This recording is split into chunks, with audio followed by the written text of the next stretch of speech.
Hey guys, we have a special offer for Radio Rothbard listeners. Ryan has a new book out, Breaking Away, The Case for Secession, Radical Decentralization and Smaller Polities. Again, this is the secession book you need. I know it's a topic that a lot of you guys are interested in, always a big winner when we have it on the site in our podcasts. And you can get a discount on your copy of this book using the promo code Rothpod, that is ROTHPOD. The book just came out. We debuted it at our 40th anniversary event. Ryan has a great talk on the subject. Check it out at our YouTube channel. Everywhere else you can get your Mises Institute content. And so again, that is promo code Rothpod, ROTHPOD, and you'll get a 20% off discount on your order.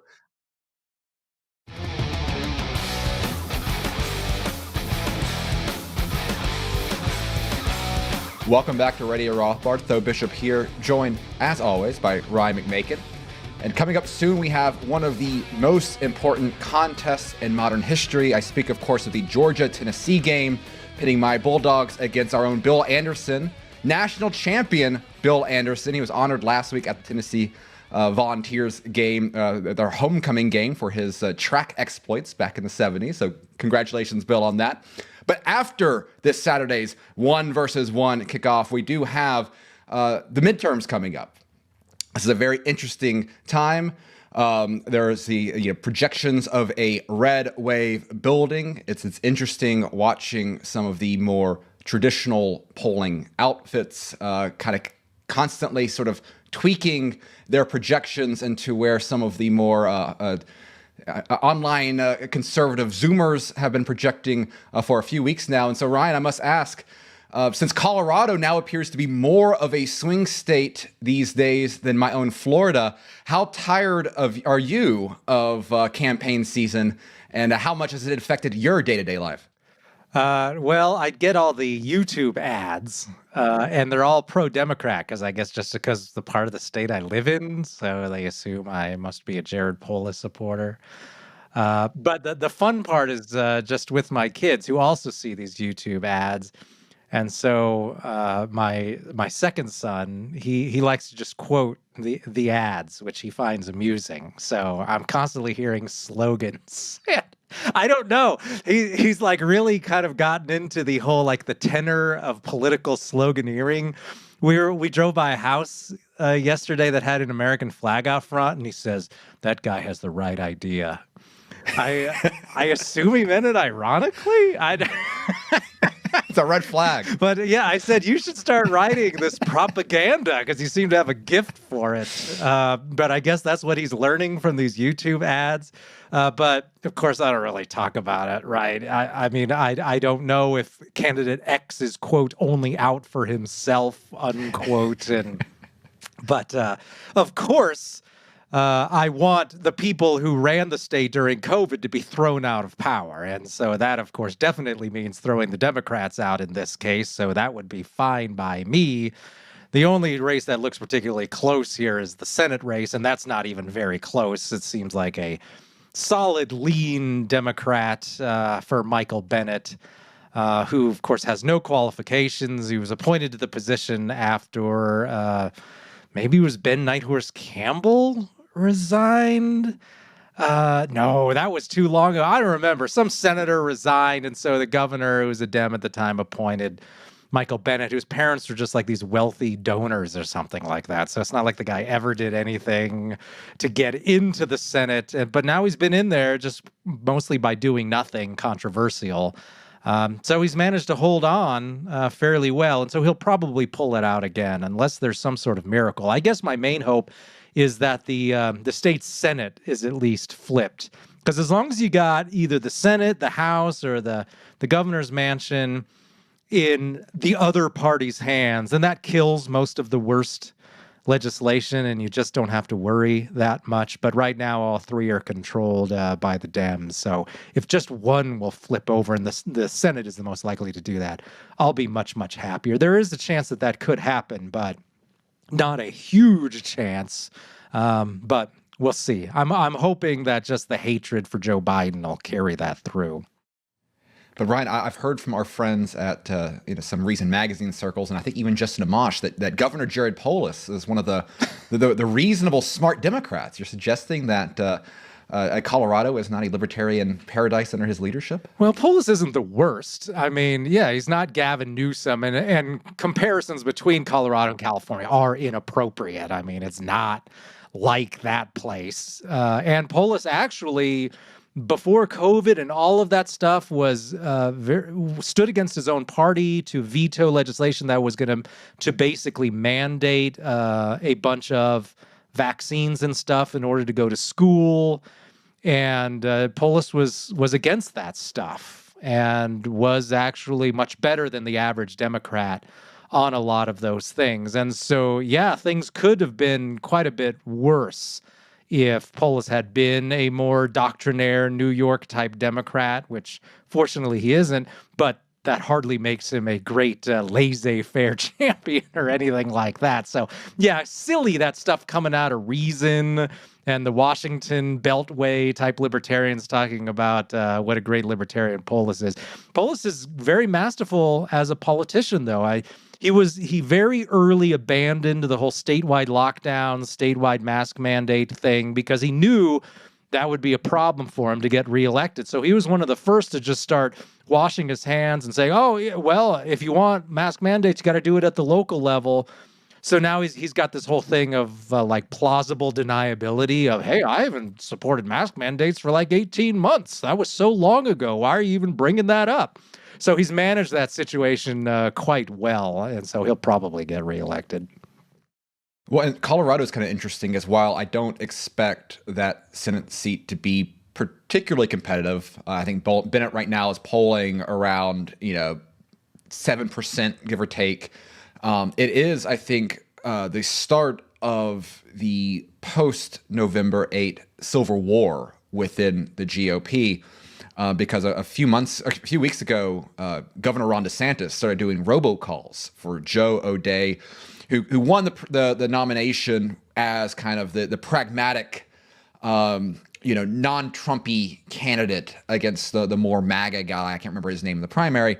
And so Trump has been going out of his way to blast Joe O'Dea with all of the usual insults on Truth Social, whereas DeSantis took a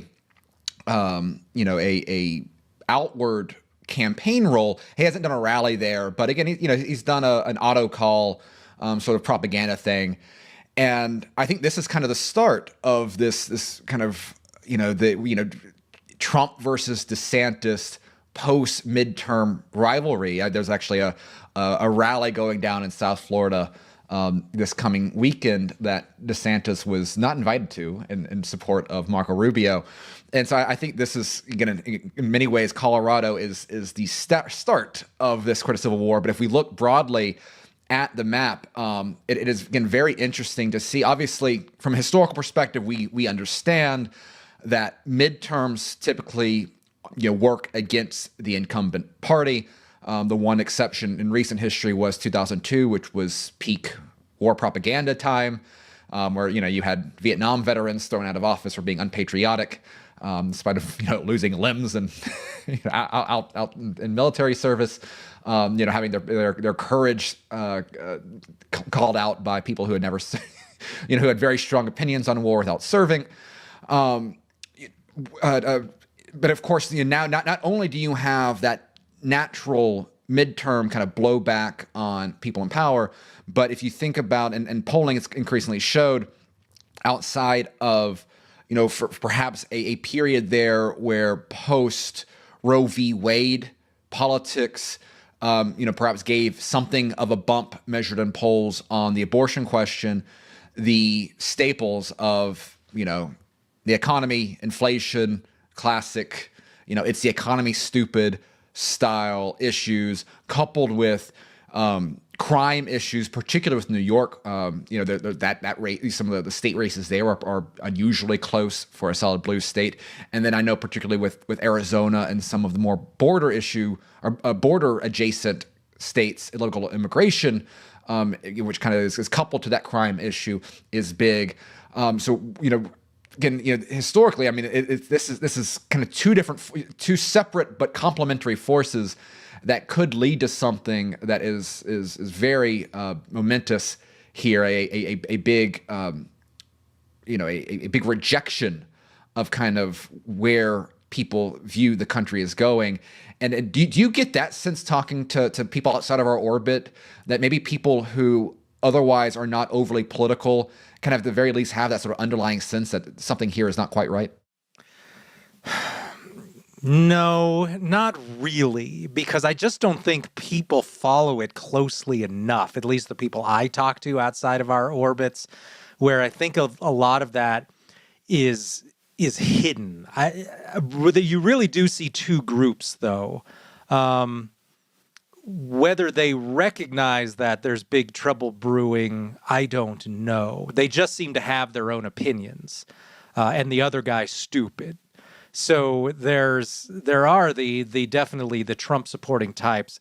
I think they're in the minority in a place like Colorado, though. Social conservatism has never done particularly well in Colorado or New Mexico. And so, like, abortions, right? The state legalized abortion before Roe v. Wade. There's been one Republican governor in the last 50 years, and his position was basically widen the highway, spend more on public education, and low taxes. So that was pretty much it. And anything stepping outside of that was unpopular. So but you do definitely have that division. It's sort of these pragmatic business conservative types who don't care about culture war or anything like that, and certainly aren't religious, and don't care about immigration or anything like that. And they, of course, look down their noses at the Trump people, and the Trump people are very loud with their opinions and regard the anti-Trump conservatives definitely as, I don't know, traitors of some kind, or naive or awful in some sort of way. And so it is hard to imagine these people getting along particularly well. And it does matter, right, who gets into leadership. And I would definitely prefer that the Trump people get into leadership. But you probably have to just tolerate that there's going to be some parts of the country where a Trump candidate isn't going to do very well, and maybe just tolerate those people. Maybe not hand them the Speaker of the House position would probably be best. But of course, I've never heard anyone, right, who isn't in our circles mention McCarthy or McConnell even, or really who's going to be in the party leadership coming up. Although certainly all the local Trump people still continue to like DeSantis. I have a hard time believing that Trump saying nasty things about DeSantis, if it comes to a lot of that people are going to be like, well, I guess DeSantis is terrible because Trump says so. I think DeSantis has already established enough of his brand that people here 2,000 miles away, they're fine with him. And Trump, if Trump wants to double down on trashing DeSantis, I mean, people recognize the way time runs. I mean, we're gonna badmouth and kick out like this 45-year-old guy in favor of this 80-year-old guy whose time is clearly short. So, how much? Yeah, I think Trump is probably playing with fire if he's trying to, like, hey, anyone who doesn't take complete orders from me, you rest of my followers nationwide. You need to get rid of him forever. I don't think the Trump people around here take orders from Trump, right? I think that's kind of what it comes down to.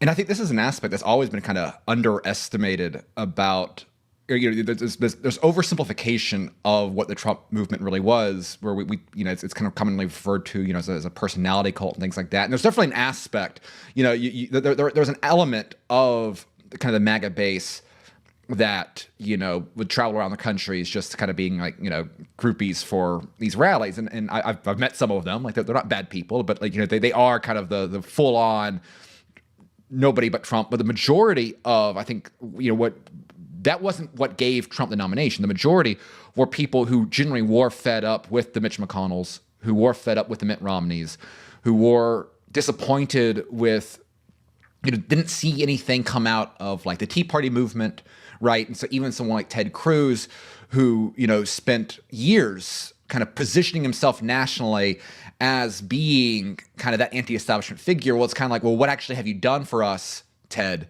Of course, it's, much harder to do as a senator than it is a governor, but, him going up, trying to use that same sort of playbook against DeSantis, particularly when you saw, for example, on the vaccine stuff, right?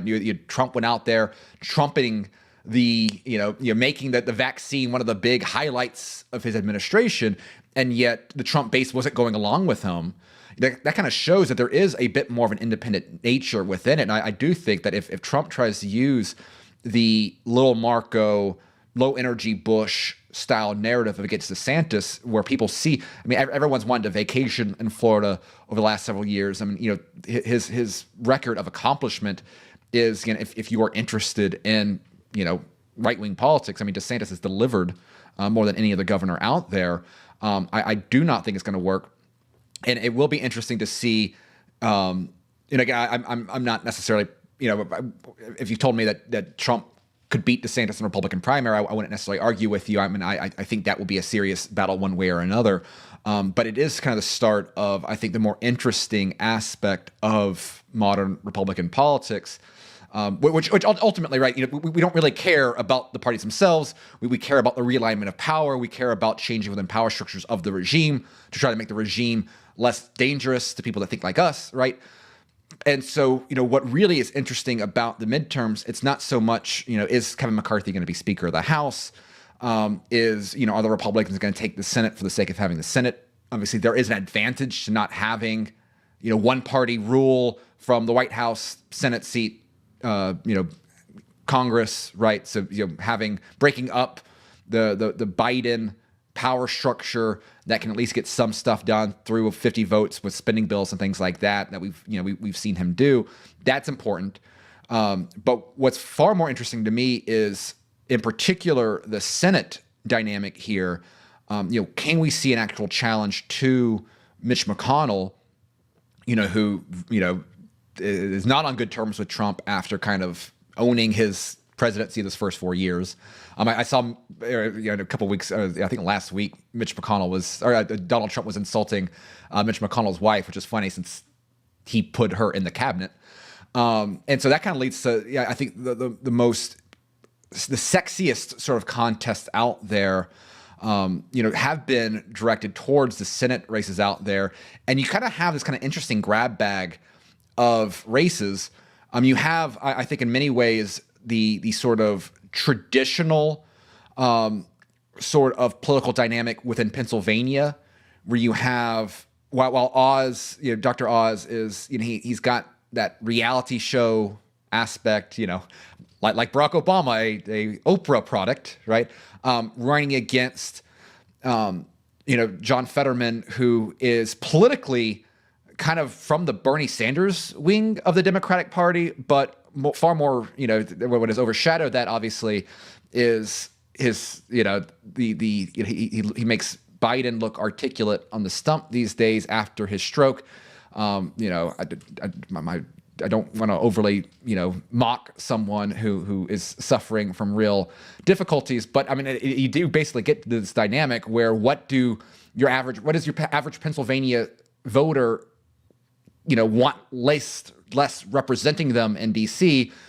Someone from New Jersey, as John Fetterman constantly reminds people, or someone who appears to literally have brain damage, right? Yes, so someone who cannot answer questions, someone who gave one of the most uncomfortable debate performances I've ever seen. It kind of reminded me of like you watch an MMA fight, and sometimes like after just like getting their brain punched in, like they're kind of stumbling around in ways that you just know is off, and it's a little queasy. That was the entire debate performance. So you have kind of that dynamic in what is currently a Republican seat, Pat Toomey. So that's kind of one dynamic there. You've got, a Georgia race where you've got kind of another celebrity figure, more aligned with Trump in a very interesting runoff state, a state that's trending more blue. You have an interesting Hispanic realignment state in Nevada, where Adam Laxalt, who is challenging the incumbent there, is polling very well. Right now, the predicted pricing has it at a 73% thing. So if anyone out there wants to take advantage of Ryan McMaken's inside knowledge, you can still make 11 cents on the dollar in Colorado betting against the Republican there. But so we've got a 73% cent chance in Nevada with, again, some of the changes in Hispanic voting patterns that we've talked about this show. And then the race that I'm most interested in is Arizona, where you have Blake Masters that, within this past week has received endorsements from Ron Paul, from our good friend Dave Smith, who had the Libertarian candidate, Mark Victor, who's actually appeared at some Mises Institute events in the past. Blake Masters himself has attended Mises Institute events as a student back in kind of the golden days of the Ron Paul era, 2009, 2010. And he's someone who, along with J.D. Vance, who appears now to be a shoo-in in kind of very blood-red Ohio, going up against that kind of fraud Tim Ryan guy. Here you have this very interesting dynamic within the Republican Party of the rise of the Peter Thiel faction, kind of as the patron oligarch of choice, that was very influential in funding their primary campaigns, both of which have exposure to sort of, what people call the new right ideas of, Curtis Yarvin and some of the Michael Anton Claremont crowd, the national conservatism sort of conferences, intellectual circle, right? Kind of the more there's more of a distinct intellectual flavor there that you don't get from an Oz in Pennsylvania or Herschel Walker in Georgia, and the dynamic of where does is there any chance of genuine realignment within the Republican Party? Is there a challenge to Mitch McConnell, who did not support Blake Masters in that Senate race? Does that end up happening? Because ultimately, if again, electing a bunch of Republicans over Democrats, if it stops some of what the Biden administration is doing, great. I mean, that's a benefit of itself. But there's not a lot of reasons to believe that Mitch McConnell has any real answers to any of the issues that are plaguing us. But if there is a way of challenging the power structure and perhaps interjecting some new ideas there, that has me a lot more interested than than many other midterms of the past. Yeah, I think one comparison that I've made in my head is to the 1994 midterm election, when you'd had our buddy Bill Clinton for a couple of years. And that was a huge shift just in party affiliation, because then what you had was the Democrat South began and really almost finished, I suppose, a major shift into Republican territory.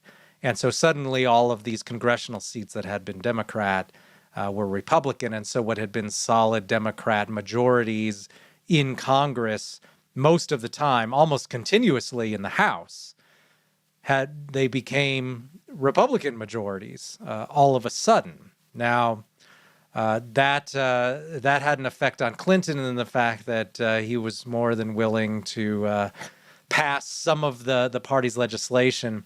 But when Rothbard saw that, he predicted that these new Republicans would not actually do what they had promised to do, right? Because when they came in, a lot of the rhetoric was, look at these absolutely crazy Republicans. They're going to come in, they're going to slash government spending, they're going to roll back the welfare state and even the warfare state as well.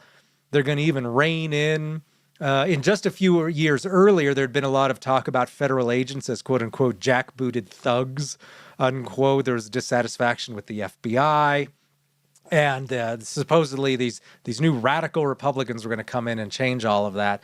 And of course, as Rothbard predicted, none of that happened. It only took a few years for most Republicans to become very comfortable in Washington, D.C. and think about re-election, and they all became moderates very, very quickly. There are exceptions, of course. Ron Paul came in a couple of years later. But for the most part, no big changes there, although what was promised was something significantly larger. So what will happen this time, assuming that both houses flip? Will there be any shakeup in leadership? What would Rothbard say about this gang? It does seem that the rank and file Republican in a lot of these places does seem a lot more dissatisfied than was the case in 1994. I think you even had a lot of cases where you had people vote for a Republican congressman but still vote for Bill Clinton in 1996 in a lot of these states. And I mean, none of these these base Republican voters are not going to decide, oh, Biden seems like an okay guy. Let's vote for Biden in 2024. And so there does seem to be a lot more rage. Whether that'll translate into any significant changes, I don't know. I saw Ron Paul, his latest column was, right, will the midterms really make any difference? And it's a question that needs to be asked.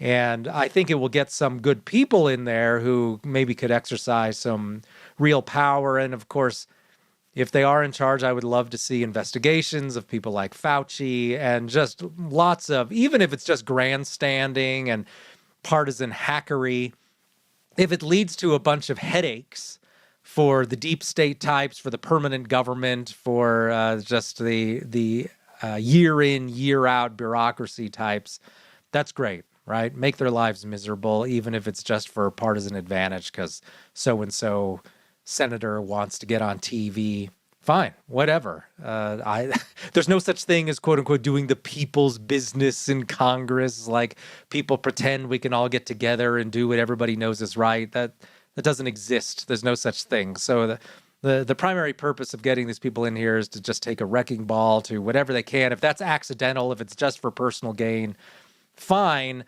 But we'll see. I'm waiting to see if it really makes any difference. I don't know. No names have been floated, I guess maybe because I haven't been paying enough attention, of someone who would replace McCarthy. Maybe that just doesn't happen until the election is over. I am pretty confident, of course, that the House is going to flip, but I just don't know what's going to happen there. And so I'm just taking a total wait and see position right now. Yeah, unfortunately, I've talked to some friends within DC for well over a year now about any alternatives to Kevin McCarthy, and it seems like that's not coming about. McCarthy, I think, has played a pretty good job the last couple of months of sort of bringing in Marjorie Taylor Greene's camp and things like that. He revealed his own version of Contract with America or whatever a couple of weeks ago, and you had Marjorie Taylor Greene kind of in the background.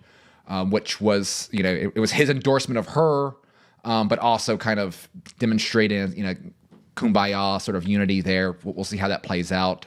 It is interesting that at least within, Politico and the DC press, there are, whispers that, even with someone like Kevin McCarthy, who's been a rubber stamp to date on the Ukraine funding side, that a Republican House might be more difficult for kind of constantly, funneling the Zelensky regime with American tax dollars.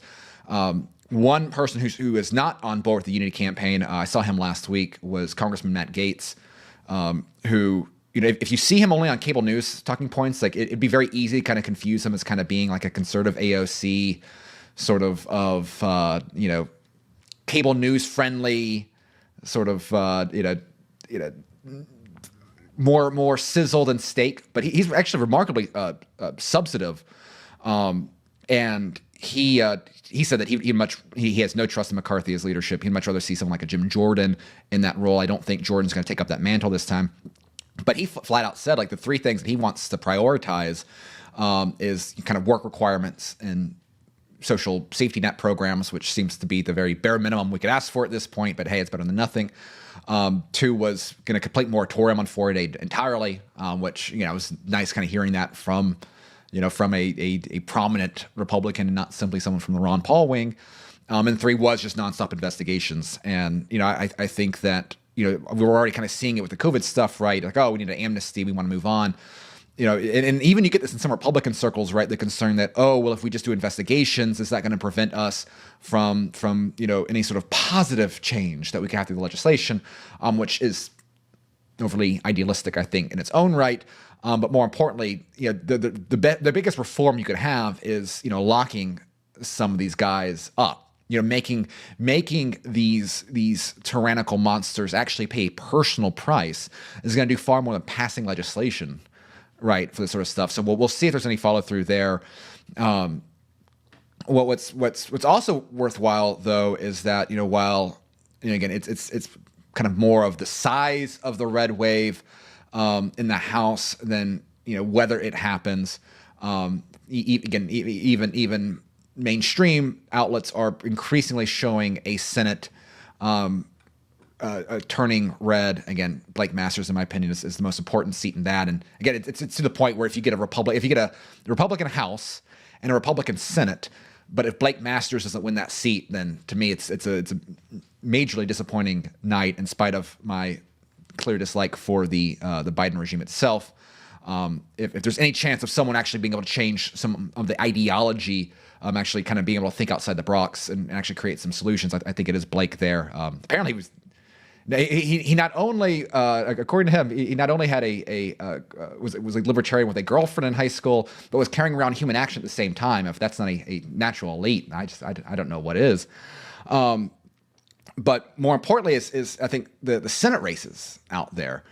And that's where things get really interesting this time around, because you're seeing, and I think this part of it is the direct contrast and lived experience during the COVID era in particular, where people became far more sensitive to state leadership. I mean, you're seeing, not just, again, it looks like Ron DeSantis is going to go from being a 33,000 vote winner to someone who may win 12 points. I mean, he right now, as of today, I'm recording this on Wednesday, the Republicans are now taking the lead in voter turnout in Miami-Dade, which is, anyone familiar with Florida politics, I mean, that was unheard of a few years ago.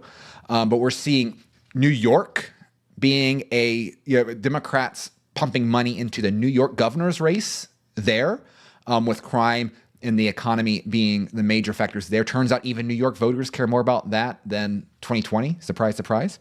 We're seeing Washington, we're seeing Oregon be a surprising state. Not only do you have the dynamic of the general political wins, but you also have a third-party candidate in that seat taking up double digits. We'll see if that follows through. Sometimes independent candidates can be overstated in polls. But there, you've got a Republican leading in several polls in Oregon. You see the potential for New Mexico, where that has a former Senate candidate and TV anchor win that seat. You have in Arizona, you have Kelly Ward, who is kind of positioning herself as the face of the next generation of MAGA, someone who's been very hardcore on election issues and things like that.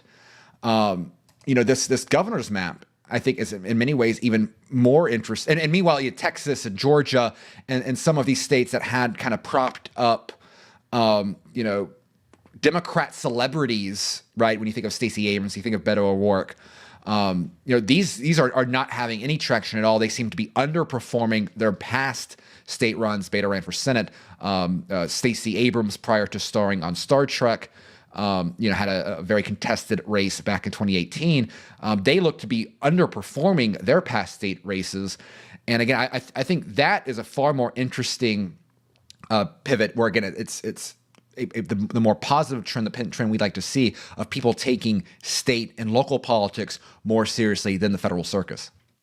Yeah, I think one of the best, most positive developments of the COVID thing is that it made people realize that local government matters quite a lot, right on down to your county government even, and your local sheriff and all of those people, right? Who's enforcing these stay-at-home orders, who's making you wear masks, who's imposing all of these rules, and people maybe are finally figuring out that the state does a lot of that, and that governors have quite a bit of power.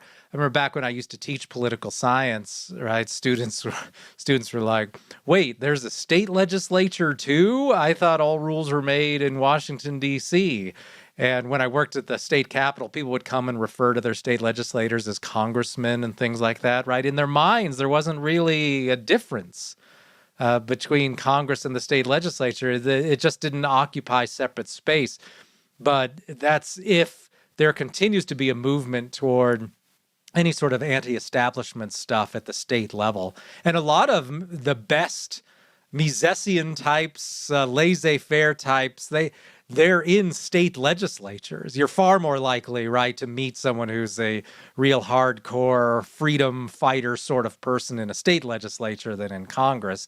And they can actually do quite a bit of good at that level. And so it's very important to have those people in there, kick out bad governors. And I think another thing that we learned from COVID is that just having a neighboring state that's doing something relatively less bad or something better applies some pressure to states around it. So with the lockdowns, right, having a state next door that refused to go along with it would actually end up providing pressure on your state if your governor was steadfastly holding to some crackpot theory and that sort of thing. So federalism sometimes works the way it's supposed to work, which is that there's competition between these political jurisdictions. It only works, of course, if everyone's not in lockstep ideologically, and it only works if there's real differences in policies between the places. The story of the 20th century, in many ways, is the appropriation of state government functions up to the federal level. So they've just tried to take over everything as much as they can. And the public was perfectly fine with that. I think we probably can thank FDR for that, who was such a masterful politician and convinced everybody that everything should be governed from Washington, D.C., and then local people were obstructionist if they didn't go along with what Washington wanted and all of that. And I think a lot of that is starting to go away in the sense that people are realizing that right down to the school board, that local decisions matter quite a lot, and you can't just sit back and worry about the presidency or the U.S. Senate and expect everything to work out fine so long as your guy is in there. And the left has known that for a long, long time, right? We got to win. We got to run everybody right down from the land board and the school districts right up to the White House. Whereas a lot of GOPers were like, I don't know. I don't follow any of that local stuff, but I'm really, really excited about the U.S. Senate race. And so then they act mystified when there's some horrible person on the school board that barely had to run even a re-election campaign because no one was paying attention. So fortunately, it seems people are paying attention to that now. And of course, this is an argument for the political value of being able to break away in smaller polities. And if anyone out there has not gotten their copy of your latest book, Breaking Away, they should do so right now.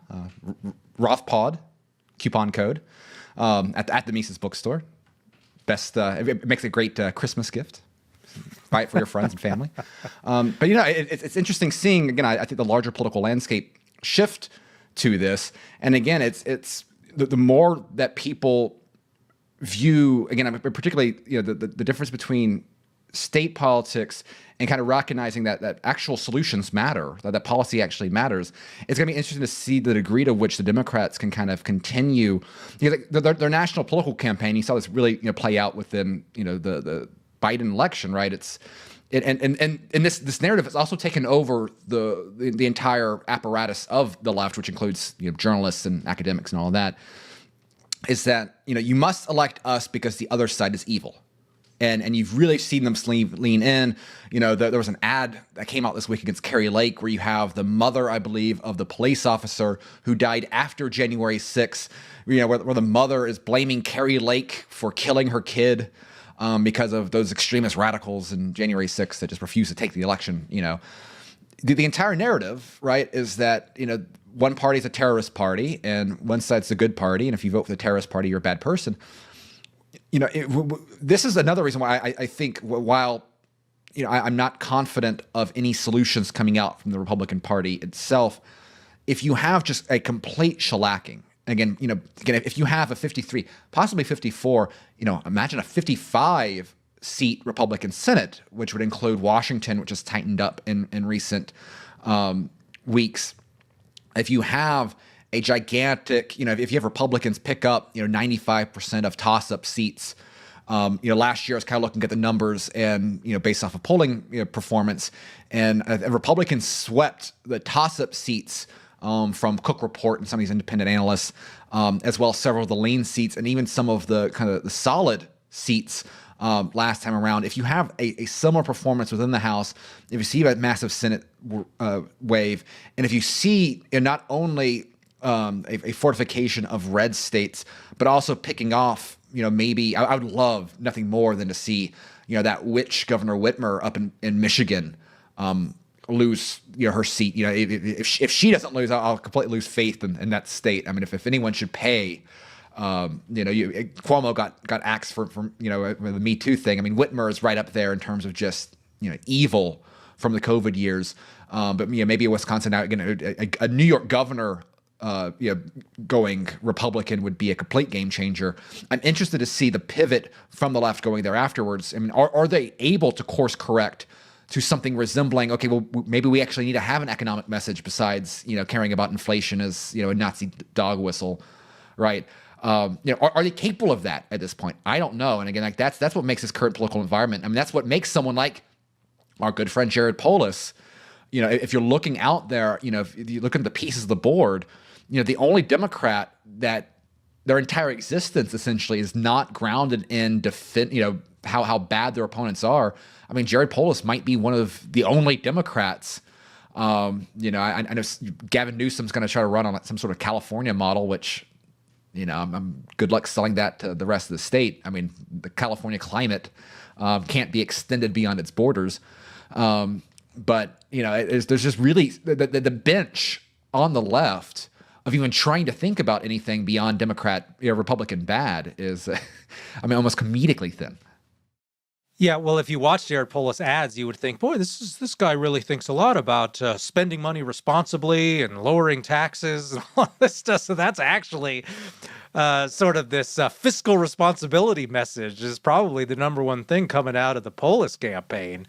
And yet another reason why I suspect he'll probably win easy re-election is, nobody gets condemned in any of these ads.